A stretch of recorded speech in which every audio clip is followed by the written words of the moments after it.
The first time I found the dressing, I thought one of my border guard had taken to carrying sage oil and dried lichen in their kit.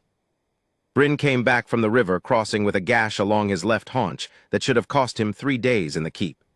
Instead, the wound was packed with green herb paste, bound with strips of cloth so clean they might have come from a palace linen room, and Bryn himself was asleep on his side in the courtyard with the particular stillness of an animal that had been genuinely, carefully tended. My border captain Renwick shrugged when I asked. "Wrapped himself on the trail," he said. "You know how wolves are." I did know how wolves were, and wolves did not wrap their own wounds in even-spaced cloth with corner tucks. I said nothing, I filed it. I kept watching. The second time was 4 months later.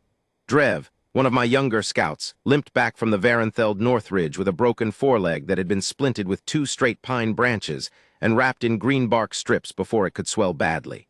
The field technique was better than what my own healers could have done.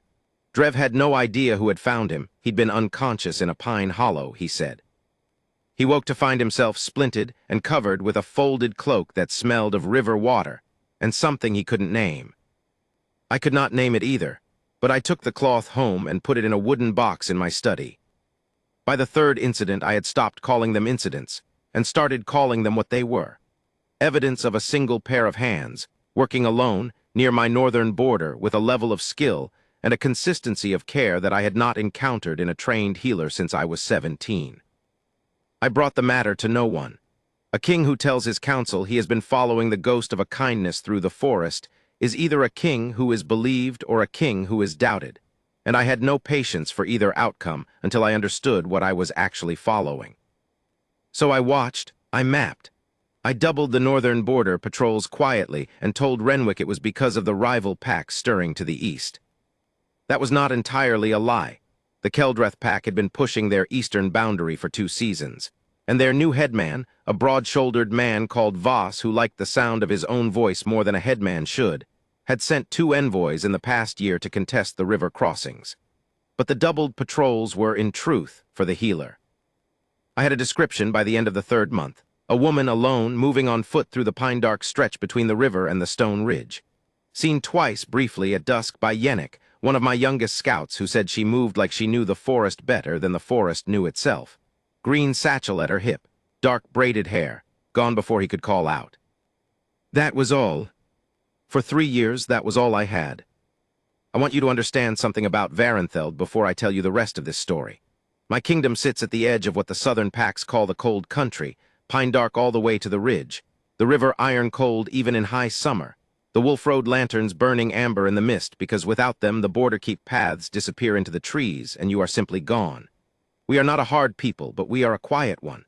We do not speak of things we don't yet understand. We don't announce what we haven't proved. I come by that honestly.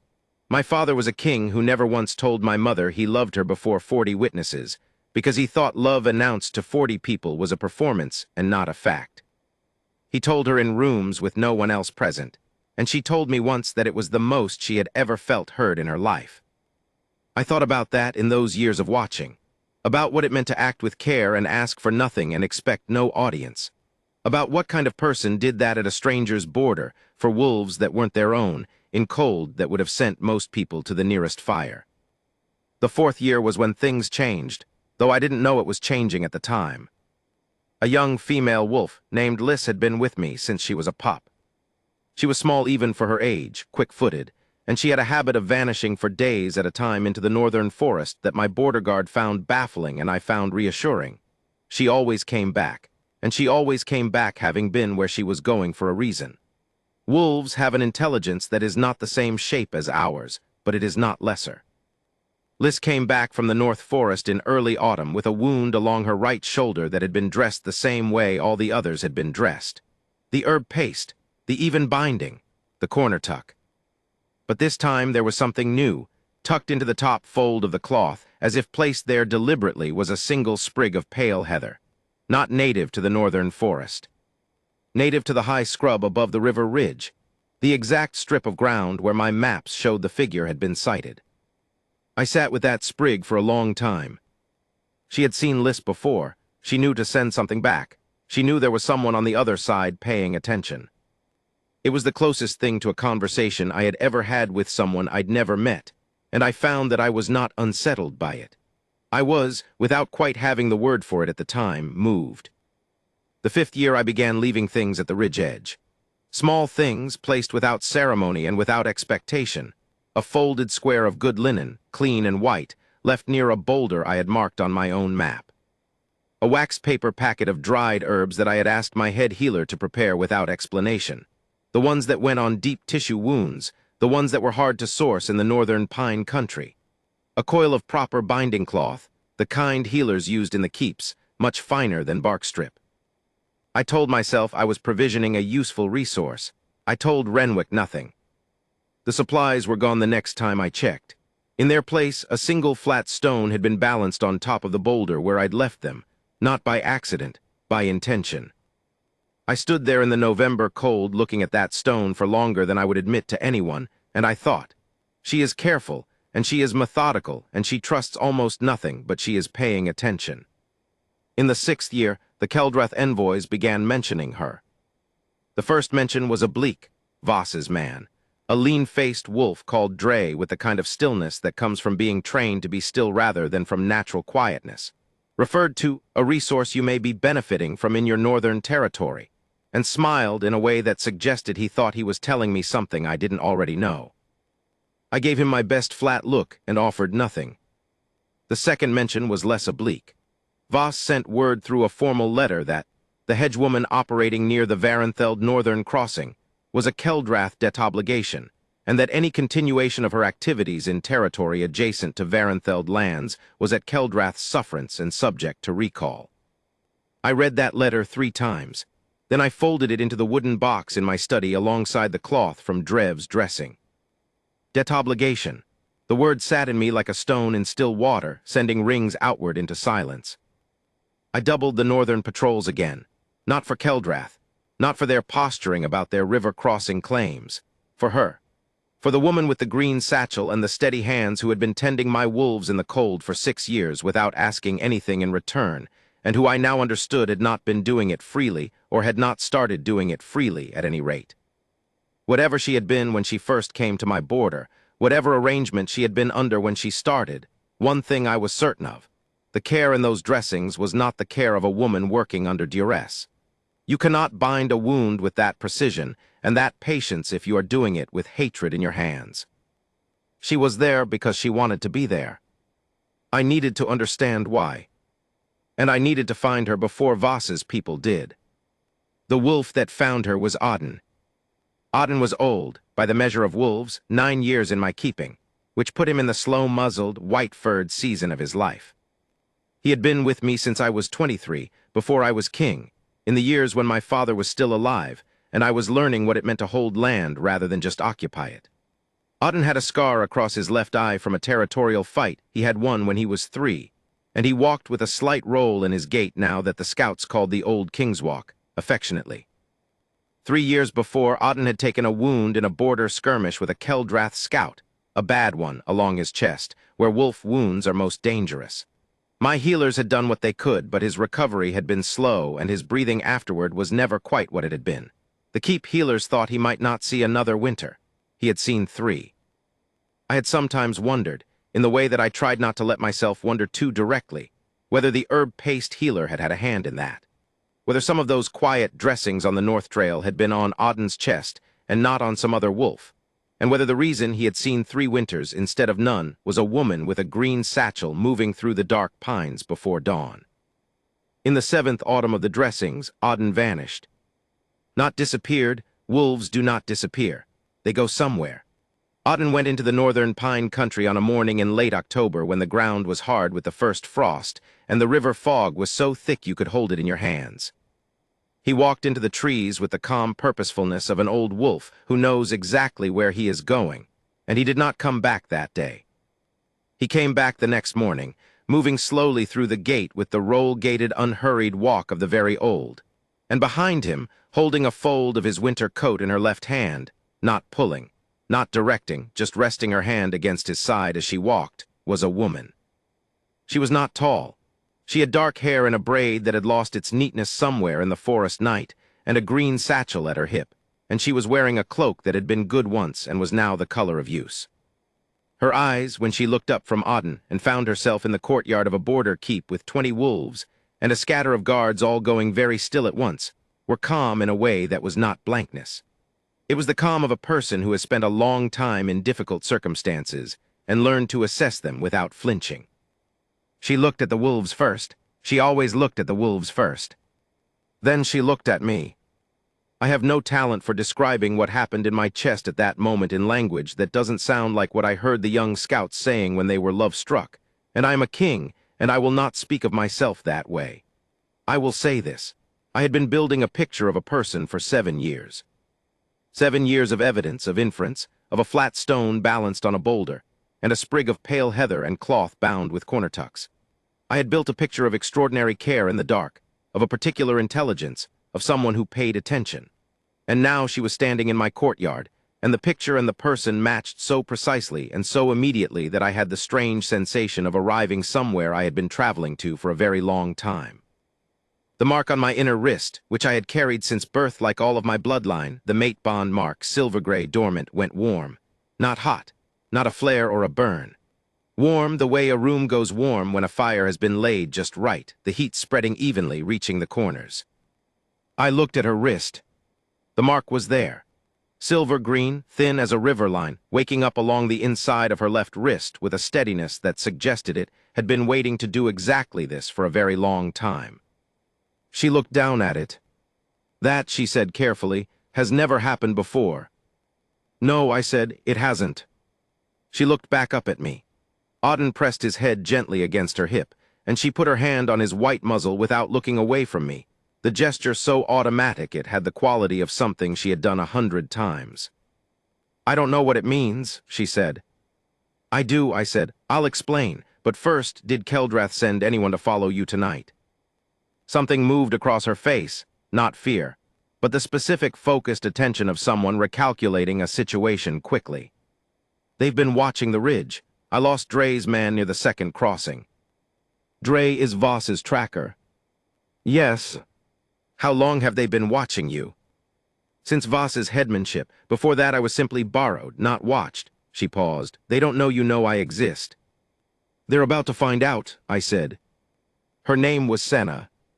She told me the bare facts of it that first night, sitting across the work table in the border keep's main room with Auden at her feet, and 2 of my senior guard posted outside, and a fire going that Renwick had built up without being asked.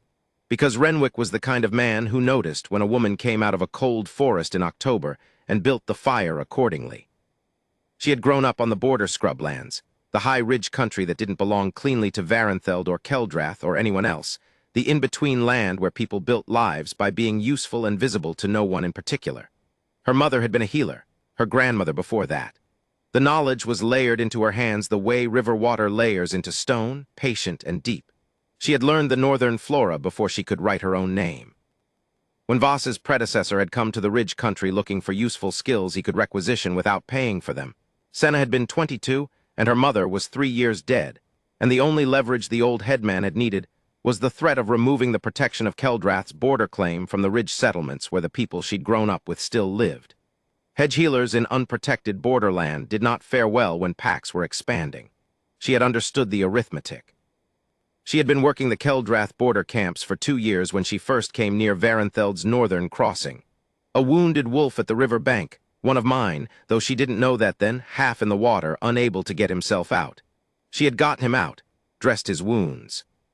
Gone back to her camp. Then she had come back, not because she was told to, because the wolf tracks near the crossing told her there was a pack here that was working itself to the bone in difficult country, and her hands had a skill that was being wasted on Keldrath's routine camp injuries, and the forest on the Varentheld side of the river was the finest medicinal herb country she had ever worked in. She said this last part simply with the matter-of-fact quality of a craftsperson assessing tools. She was not being modest. She was being precise. You came because the herbs were better, I said. I came because the herbs were better, and because your wolves needed more help than anyone was giving them, she said. I stayed for the same reasons. She looked at the mark on her wrist, which had not faded. I didn't know there was a third reason. There's always been a third reason. She considered that. She was the kind of person I was understanding quickly, who did not accept statements on the strength of their delivery alone. She would think about it. She would decide whether it held. The mark, she said. In the scrublands, the women talk about it. The mate bond, I thought it was a story people told. It's not a story. No, she said, looking at her wrist again. Apparently not. A pause. You've known it was possible, that a mark could wake. It's in my bloodline. I've known since I was young. And you've waited. I've been patient, I said. Which was not exactly the same thing as waiting, but it was close. She looked at me for a long moment. In the firelight, her face had the quality of someone doing very careful arithmetic. Keldrath will claim I belong to them. I know. Voss will send more than Dre this time. He's been building a case for the river crossings for 2 years. I'm a piece he thinks he holds. He doesn't hold you. He has a debt paper with my name on it. A debt paper, I said, is a document. Documents can be answered. I let that sit for a moment. Senna, you have been caring for my wolves for 7 years. You have asked for nothing. You have taken nothing. You have slipped in and out of my territory with a precision and a care that my own scouts have spent years trying to replicate and failed. I paused. The debt Keldrath claims is an obligation you were coerced into. The work you have done at my border is not. Those two things are not the same category of claim, and I will not treat them as though they are. She was still. You are the mate bond's answer, I said. You are also a person who has been making her own choices in extremely difficult conditions for 7 years, and I am not going to override that by simply announcing what you are to me and expecting you to agree. So I will tell you what I can offer, and you will tell me what you want. Senna looked at me for a long time after that. Long enough that the fire shifted, and Auden made a small sound in his sleep. No one, she said carefully, has said that to me before. Said what? That I should tell them what I want. I had nothing to say to that. Or rather, I had things to say, but they were things that wanted weight behind them, and weight needed time, and this was her first night out of a cold forest in 7 years of invisible work. I did not pile sentiment on top of an already significant evening. The border keep has 3 rooms on the east side that aren't being used, I said. They have fires, they have beds. Renwick will show you. She stood, she put her hand on Auden's head briefly, the same easy gesture, and Auden's tail moved once against the floor. Then she looked at me. The Northridge wolves, she said. The 2 with the hip injuries. They need the deep tissue paste, not the surface dressing. It's a different set of muscles. I left notes in the satchel. Your healers will need to go in at the angle, not straight across. I'll make sure they see the notes. The older one, the dark male, he needs to rest the left leg completely for 10 days. He'll try to walk on it. He shouldn't. I'll tell them. She nodded. She picked up her satchel, not as though she was preparing to leave, but as she might have picked up her own hand, the way a person carries the thing they know best. Good night, she said, and followed Renwick down the corridor. I sat for a while after she left. On the work table, her herb satchel had left a faint green trace, the kind of mark that comes from long use, the oils of plants absorbed into leather so deeply they perfume the air. I put my hand on the table where it had rested. 7 years. She had been here for 7 years, and I had known the shape of her without knowing her face, and now I knew her face and the shape was the same. That was the most extraordinary thing about a mate bond that no one had ever told me, that no one perhaps could have told me without my having experienced it. It was not surprising.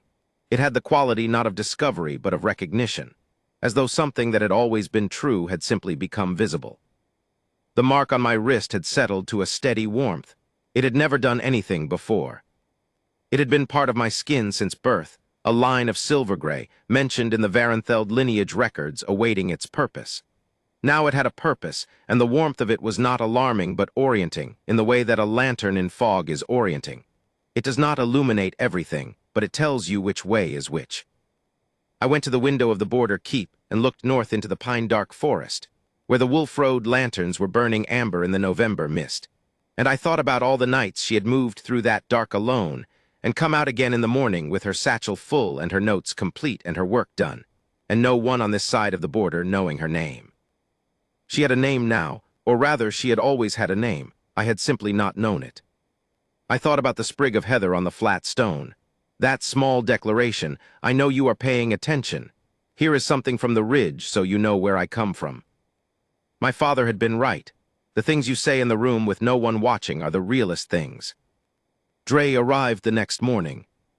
He came to the border keep gate at first light with 2 Keldrath scouts at his back, and the manner of a man who expected his errand to be brief and conclusive.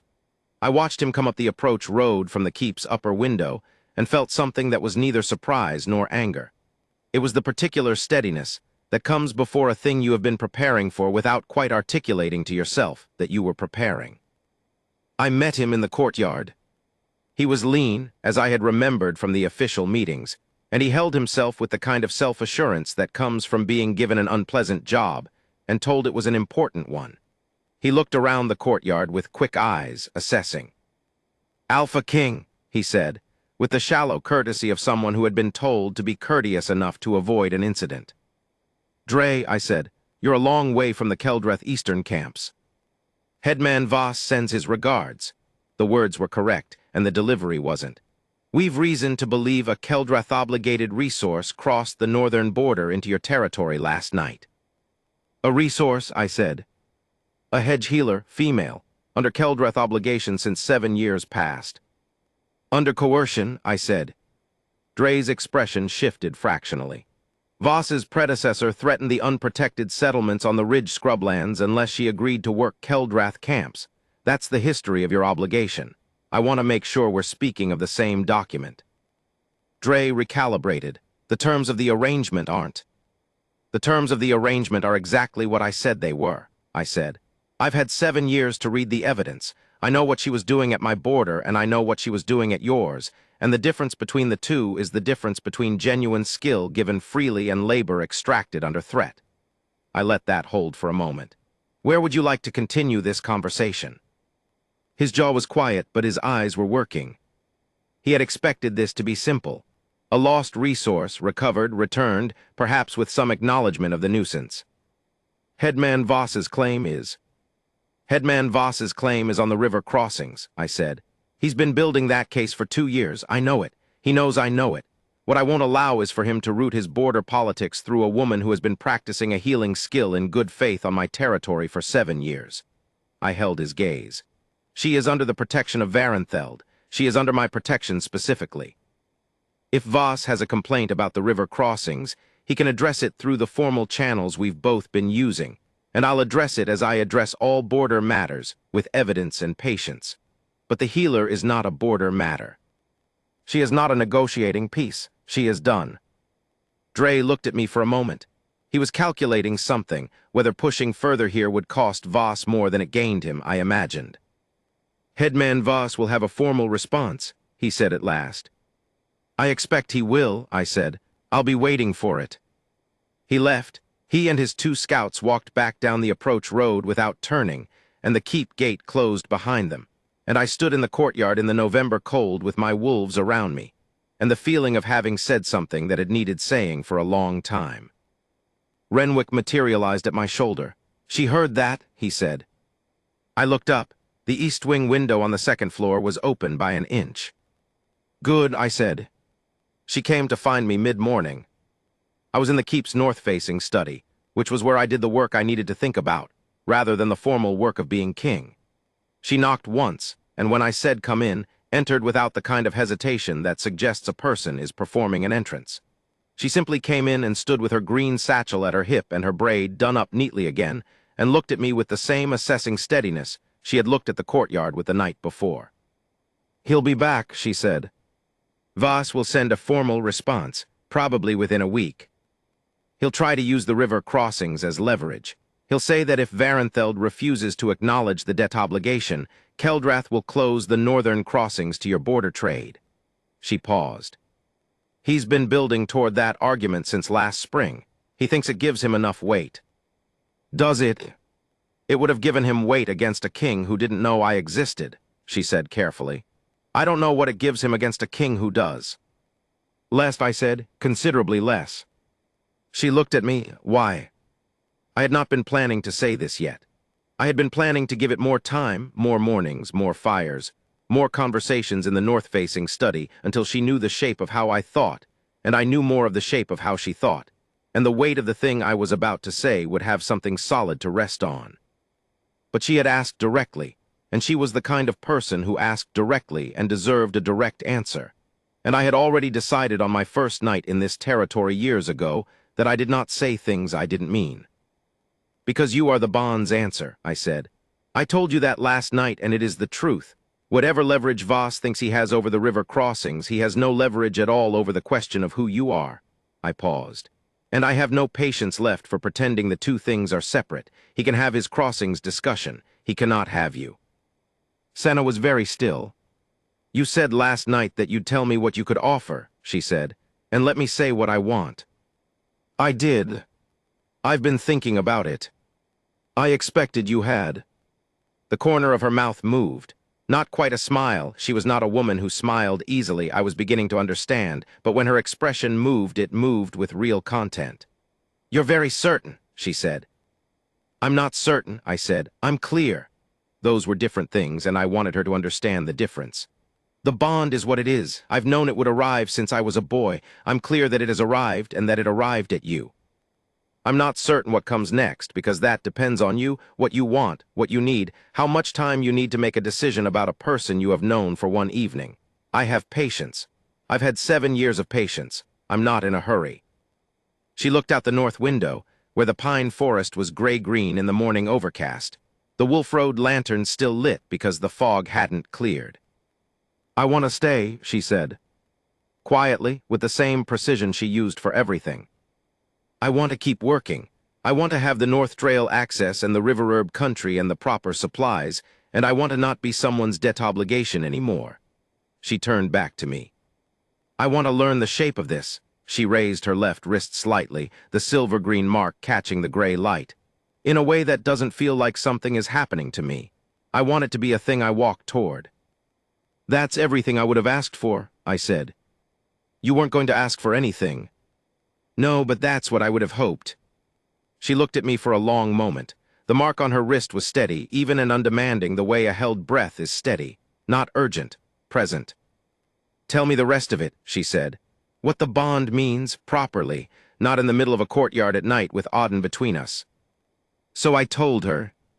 I told her the Varenfeld lineage history of the mate Bond, how it came down through the blood, the silver-gray mark dormant until the right pairing, the warmth that settled into steadiness over time, the way it grew rather than arriving all at once. I told her about my father and the rooms with no witnesses. I told her what the Bond was and what it wasn't, that it was a recognition, a destined pairing, a pull like gravity but not a command, that a mate Bond was not a collar. That the records in my family's long history were full of alpha kings who had found their Bond match, and then spent years earning the match in full, because recognition was only the beginning. She listened with the whole of her attention. She asked questions, specific, precise questions, the same questions she would have asked if I were explaining a medical system rather than a bloodline mystery, which told me that she treated all knowledge the same way, as a thing to be understood from the inside, not just accepted from the outside. When I had finished, she sat for a while in the quiet of the study. "The mark," she said. "On mine it's silver-green, yours is silver-gray." "The colors differ between Bond partners," I said. "I don't know why. The records have various theories. None of them agree." "Silver-green is my color," she said, thoughtfully, more to herself than to me. "It's the color of Lycanstone, of the ridge country above the river." "I know." She looked at me. "You know." "I know the ridge country. I've studied my border for a long time." "You've been studying me for a long time," she said. There was nothing accusatory in it. She was restating a fact to see how I would respond to it restated. "Yes," I said. I want to be clear about that. I was not watching you without your knowledge because I had a right to watch you. I was watching because I found evidence of a person doing something extraordinary and I wanted to understand it, and I didn't know who you were. When I did know who you were when Voss's letters began mentioning a debt obligation, I was watching because I was concerned." I paused. "I would have found you eventually regardless. I think you know that." She held that for a moment. "I left the heather on the stone," she said. "That was me, letting you know I knew you were there." "I know. I didn't know who you were then either." "No. I thought you might be a senior guard, someone methodical." A pause. I thought the supplies were a courtesy from someone practical who didn't want to waste time saying thank you in person. That's not far wrong, I said. The corner of her mouth moved again, and this time it went all the way. It changed her face, not softening it exactly, but opening it, the way light changes a room by finding the angles. You're very serious, she said. I'm told. I'm serious too, she said. I prefer it in other people. I know, I said. 7 years of evidence. She laughed then, a short, real sound, the kind that escapes before a person decides whether to allow it. Auden, who had come in from the corridor and settled near the study door sometime in the past hour without either of us noticing, lifted his head briefly and then put it back down. All right, Senna said. Tell me about Voss, what he actually wants from the crossings, not what he says he wants. I've been hearing his side of it for 2 years. I'd like to hear yours. She spent the first week in the keep. I had half expected her to be restless. A woman who had spent 7 years moving through the forest would not, I thought, adapt easily to walls. But she moved through the keep with the same quiet purposefulness she apparently moved through everything. She found the North Wing storeroom and reorganized the medical supplies within the first 2 days, which she did without asking permission, and which I discovered when I came in to find Renwick's scouts being given a methodical instruction in the difference between a surface wound and a deep tissue injury, by a woman who used her hands to demonstrate the way healers do, practically, without embarrassment. She joined my morning read-through of the border reports, uninvited, on the 3rd day. I looked up when she came in and she looked back at me steadily, and I moved my chair to give her a better angle at the map. She read the Keldrath correspondence with the focused calm of someone who had been inside those communications from the other direction, and said at the end, "He'll make the formal crossing claim within 3 days. He'll do it by official letter, not a personal envoy, because a letter is a document and documents are evidence, and he thinks documentation gives him moral standing. You know his method. I've watched him manage 4 disputes in 2 years." She paused. He wins disputes where the other party is reactive. He loses them where the other party has already built their own record. I looked at her. What kind of record do we have? 7 years of medical reports, she said. My notes, the dates, the wolves, the injuries, the treatments, the outcomes. I've kept records since the 1st year. I keep records of everything. She opened the green satchel and produced a bound sheaf of pages, small and dense with handwriting, and set it on the map table. I didn't know why I was keeping them precisely. I suppose I knew that at some point an account would need to be given.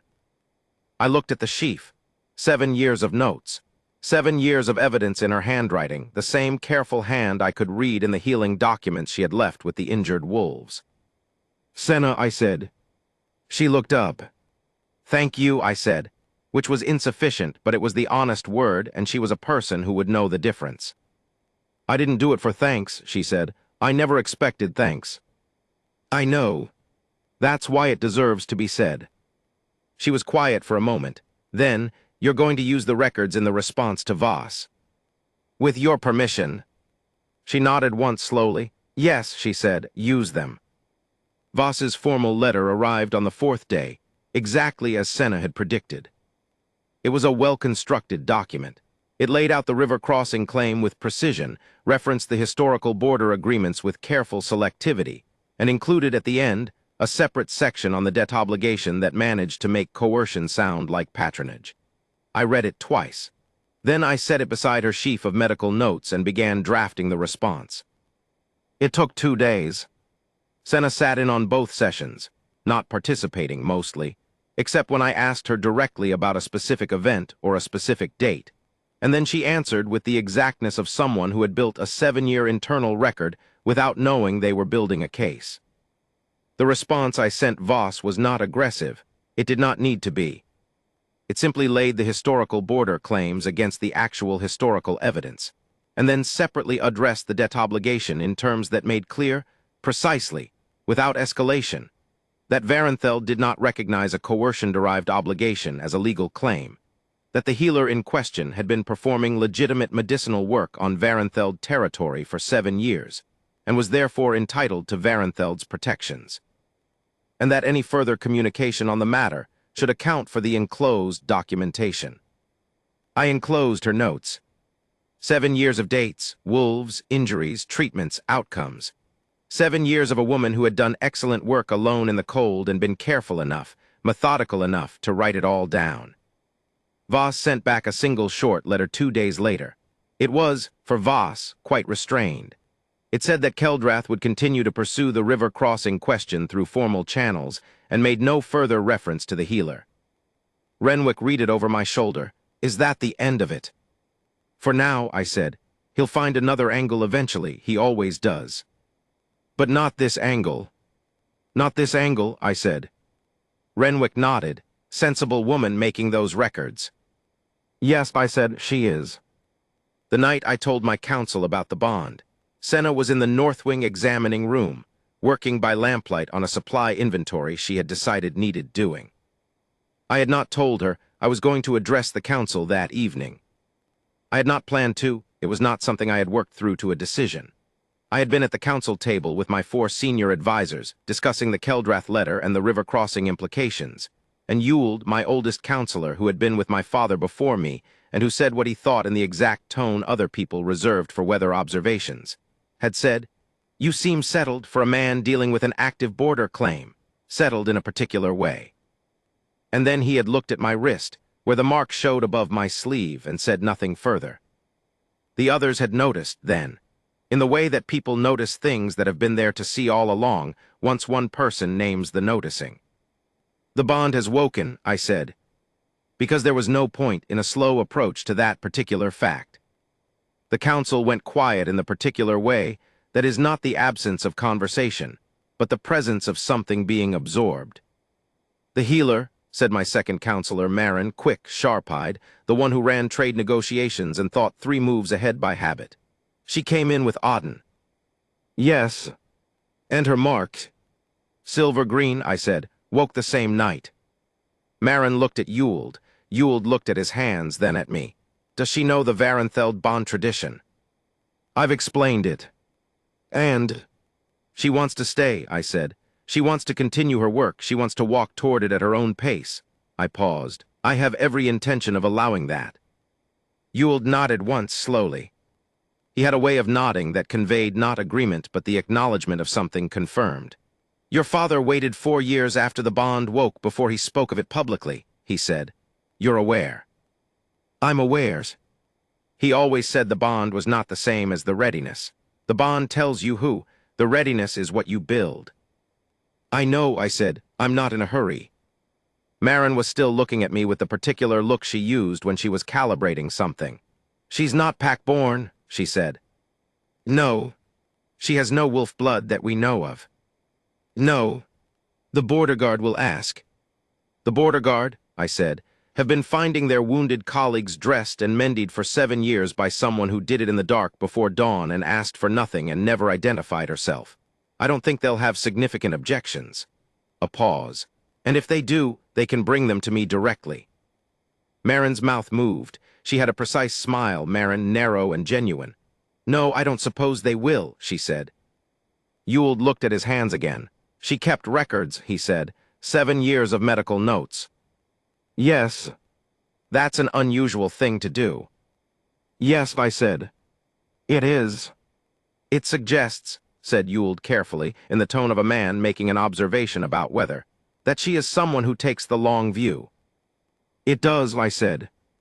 Then she'll manage the rest of it, he said. The rest of it is easier than 7 years in the cold alone. The first snowfall came 3 days later. I found Senna at the north-facing window of the examining room, watching the snow come down through the pines and the Wolf Road lanterns, which had blurred into amber smears in the white. She had a cup of something hot in both hands and her braid was loose, and she was very still in the way she was still when she was thinking rather than when she was simply waiting. I stood at the doorway for a moment. You're watching me, she said without turning. I am. You do that. You do too, I said. I've noticed. She turned then, and the firelight was behind her, and the snowlight was in front of her, and she looked, I do not have a better word for it, right. She looked right in this room, in this keep, in this November with its amber lanterns and its iron-cold river and its pine-dark forest.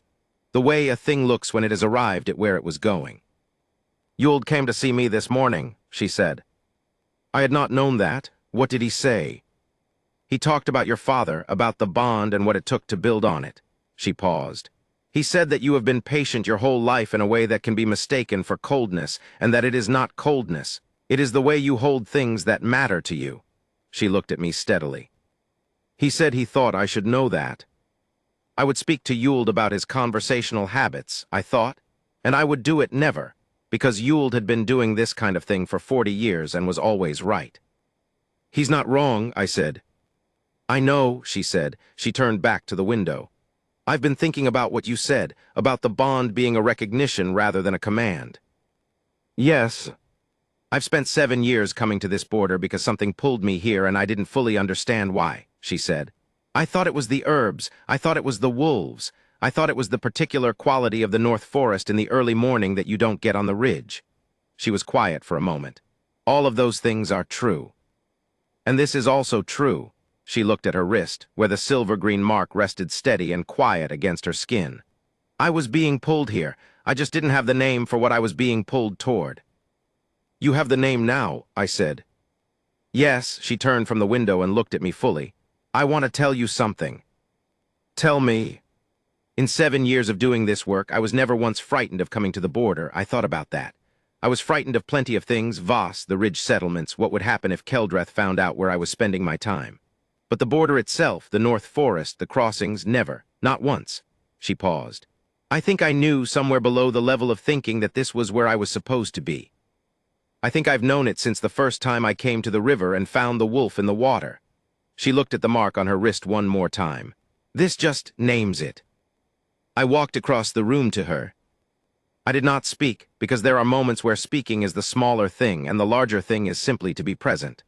I stood near her, close enough that she could feel the warmth, not so close as to crowd her, and she looked up at me with the same steady, direct assessment she had given me the first night in the courtyard, but without the uncertainty of the courtyard, the who are you and what will you do with me quality. This was different.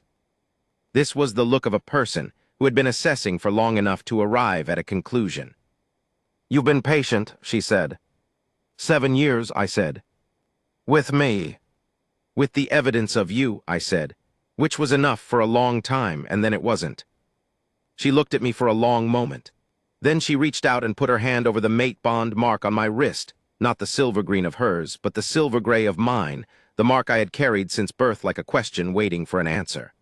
Her hand was warm from the cup, and she held it there with the same steadiness she gave everything, the same unhurried attention. I'm going to need time, she said. I know. Not because I doubt this, because I don't do things I haven't thought through. I know that too, I said. You have time, you have all the time you need. She nodded once. She did not take her hand away from my wrist. Outside, the snow was coming down in the amber glow of the Wolf Road lanterns, and Auden was somewhere in the keep making the slow progress of the old toward whatever warm corner he had selected for the night, and the North Forest was very still, and the bond between us rested quiet and steady and awake, a warmth like a fire laid just right, reaching all the corners. She gave herself 3 months. I had said all the time you need, and I had meant it, and I want to be clear that the 3 months were not a test I was waiting out.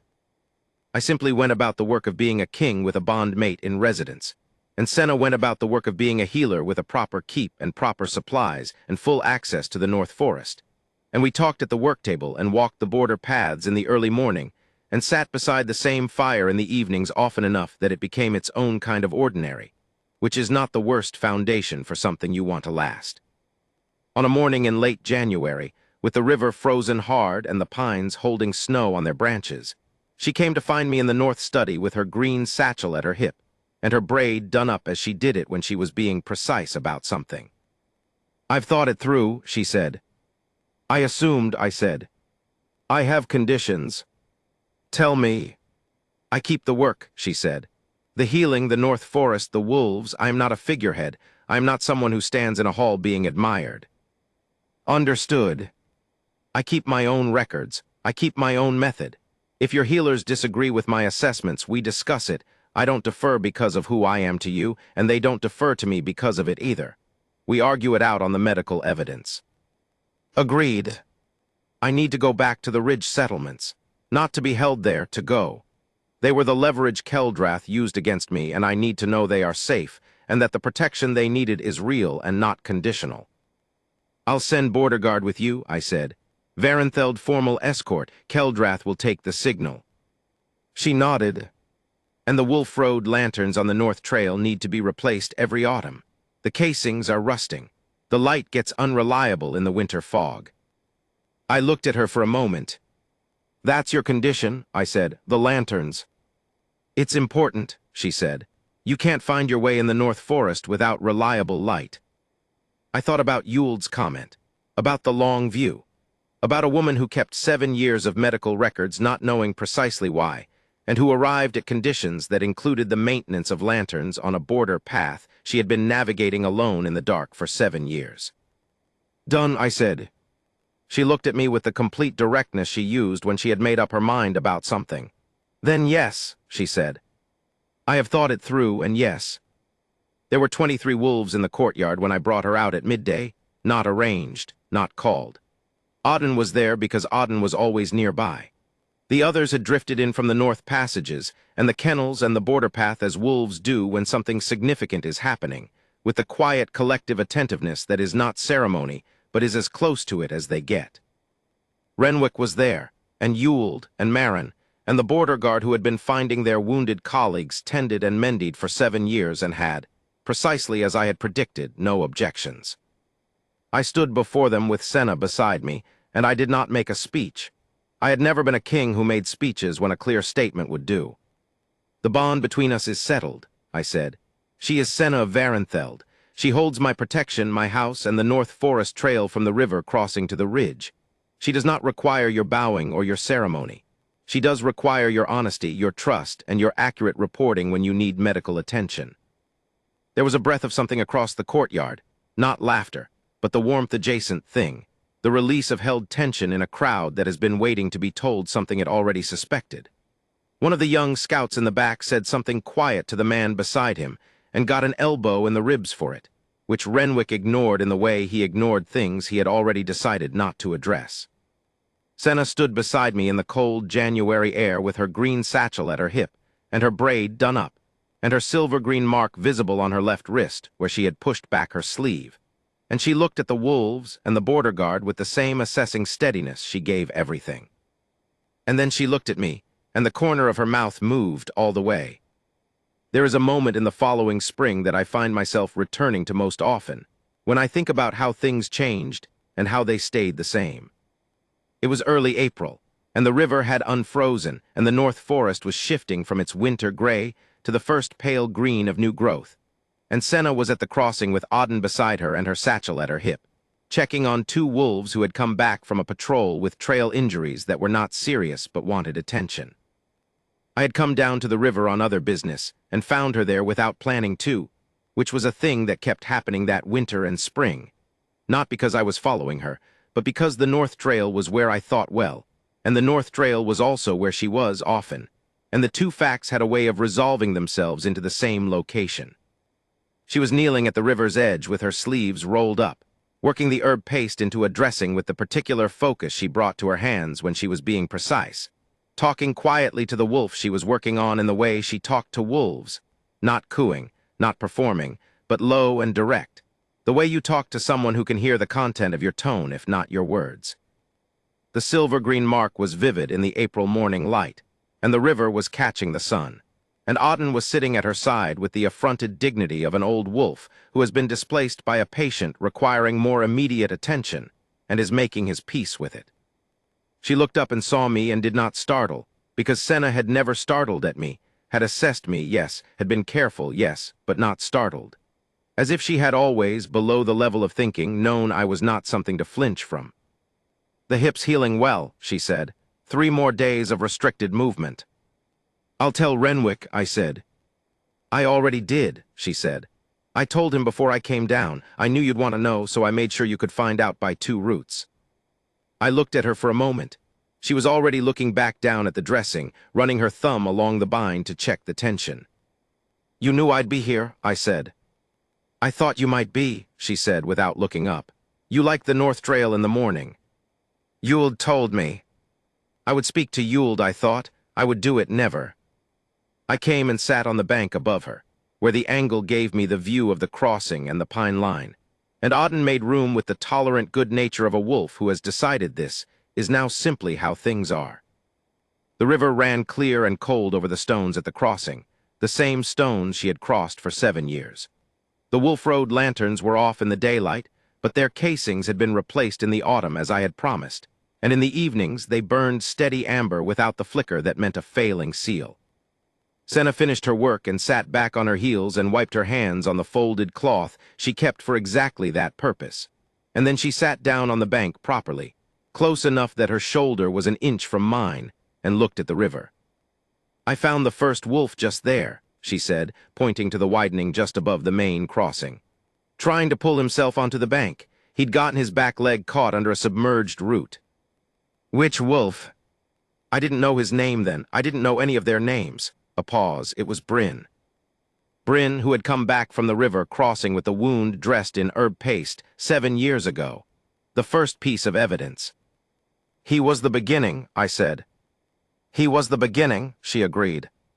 We sat on the bank in the April morning, and the river ran past us, and the pines were beginning their first green, and Auden had lowered himself to lying between us with the authority of the very old who have earned their comfort.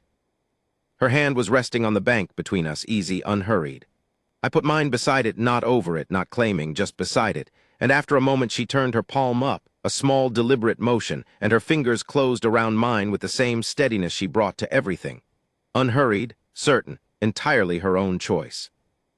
The bond mark on my wrist rested warm against the bankstone.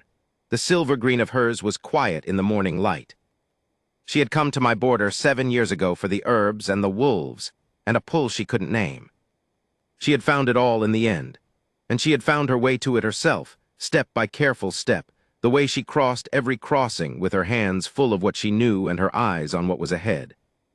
That was the thing I had understood about her from 7 years of evidence, before I ever knew her name. And it was the thing I had known for certain from the moment she walked into my courtyard at Auden's side and looked at my wolves before she looked at me. She always went toward the thing that needed her. She always had.